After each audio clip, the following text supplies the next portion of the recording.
श्री गुरुभ्यो नमः. वक्रतुंड महाकार्य सूर्यकोटि समप्रभ निर्विघ्नं कुरु मे देव सर्वकार्येषु सर्वदा. मंगलमूर्ती मोर्या गणपती बाप्पा मोर्या.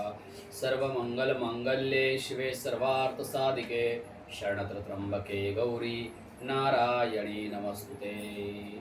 जगदंब जगदंब जगदंब. नमस्कार. थोडक्यात माहिती सांगतोय मी. तर आषाढ शुद्ध प्रतिपदा ते आषाढ शुद्ध नवमी हे नवदिवसामध्ये गुप्त नवरात्री म्हणून शक्यतो उत्तर भारतामध्ये अन्य काही भागांमध्ये देखील हे म्हणजे जास्ती मानलं जातं. आपल्याकडेही जास्ती काही लोक मानतात, नाही असं नाही. त्याच्यामध्ये अजून एक दुसरं गुप्त नवरात्र येतं, ते माघ शुद्ध प्रतिपदा ते माघ शुद्ध नवमीपर्यंत. म्हणजे असे दोन गुप्त नवरात्रीचं नवरात्र असतं. आता त्याच्यामध्ये आज आहे भौम अमावस्या, म्हणजे मंगळवारी येणारी अमावस्या आहे. आणि आज तारीख आहे 14 जुलै 2026 आणि उद्या तारीख आहे 15 जुलै 2026.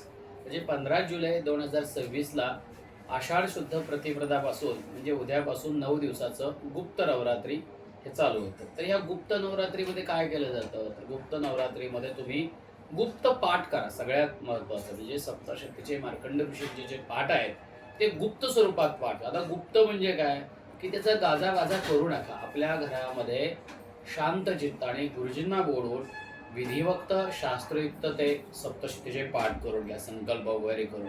मग तुमचं एखादं राहिलेलं काम असेल किंवा अन्य काही तुमच्या संसारिक अडचणी असतील, या सगळ्या गोष्टी जगदंबेला सांगून संकल्प करून तुम्ही ते सप्तशतीचे पाठ करा.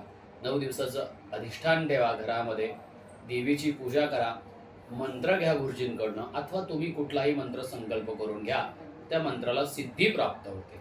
म्हणजे गुप्त नवरात्रीमध्ये जेवढी तुम्ही गुप्त देवीची सेवा कराल तेवढं तुम्हाला फलप्राप्ती होईल. म्हणून गुप्त नवरात्रामध्ये शक्यतो जास्तीत जास्त सप्तशतीचे पाठ करा, मंत्र जप करा. त्यानं तुम्हाला खूप यश प्राप्त होईल. धन्यवाद. जगदंब जगदंब.